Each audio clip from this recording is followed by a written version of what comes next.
It's interesting that we talk about psychological safety, but we can also call that emotional safety, where people feel emotionally safe in an environment.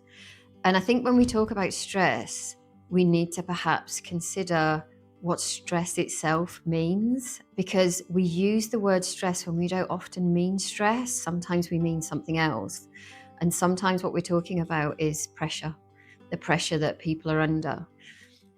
And there's no science particularly to this because everybody's tipping point is different when it moves from pressure into a place of stress.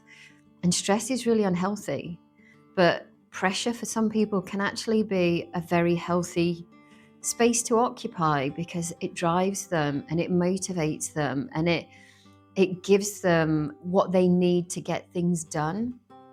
But the levels of it can vary from person to person. And when it becomes stress, when it becomes really unhealthy, it can start affecting people's sleep patterns, how they eat and their eating patterns. They can start overeating or undereating, perhaps oversleeping or not getting enough sleep, waking up during the night with a head like a washing machine, which probably sounds familiar to a lot of people. You might see behavioural changes in people. That's when it becomes unhealthy, when it starts to have an impact on people's quality of life. I think we need to talk about what the differences are to be able to manage it effectively and understand what it looks like when it becomes different. So, the role that psychological safety plays, I think when people move from pressure to stress, they may not always realize that for themselves. It might be something that's unknown to them. As leaders, we need to give people an opportunity to be able to speak up, perhaps about more tangible things like my workload's becoming too much, or I don't have the resource to be able to achieve what it is that you want me to achieve, or I can't do it within the budget that you're asking me to do it. And opening up a conversation before it's become stress and helping them manage that. And for some people, that pressure might be the driver that they're looking for. That deadline is the deadline that they're looking for. But for some people, it might be too much for them. So the psychological safety element to it, the emotional safety part of it, is for someone to be able to have that conversation with their manager, with their leader, to say, this has gone beyond what I'm able to cope with now, or it's gone on for longer than I'm able to cope with now. And I think that can be difficult. And I say that some people might not recognize in themselves when they're moving from what's healthy pressure into unhealthy stress. It might be then up to a manager to help them identify that. So it's having good noticing skills to say, you're having an awful lot of lunches at your desk and that's unusual for you. Or I've noticed you're working late a lot, or you're coming in early a lot. And it's starting that conversation about what's causing that. But the psychological safety helps the response. It's having that relationship, having that culture, having that organizational environment where people can hold their hands up and say, this is getting tough for me now. But I do believe that managers perhaps need to prompt that as a conversation as well by noticing these things.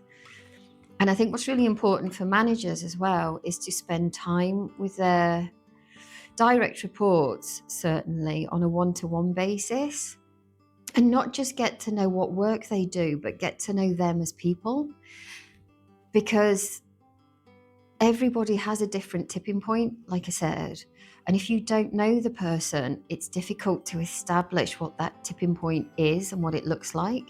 So it's almost like you need a baseline. You might notice, you might have somebody that works for you that's normally very chatty.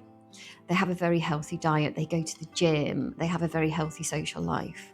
Perhaps they're the person that always contributes in meetings or always has ideas. And you start to notice a difference. Perhaps they're not speaking up as much. Perhaps they're not as chatty. Perhaps their appearance has started to change. Perhaps they're starting to look more fatigued than they normally would. Perhaps their diet's become a bit unhealthy. They're not going to the gym as much as they used to. You can't notice these things if you didn't know that person to start with. And this is important because that might be, not necessarily is, but might be an indication that a person is moving into an unhealthy space.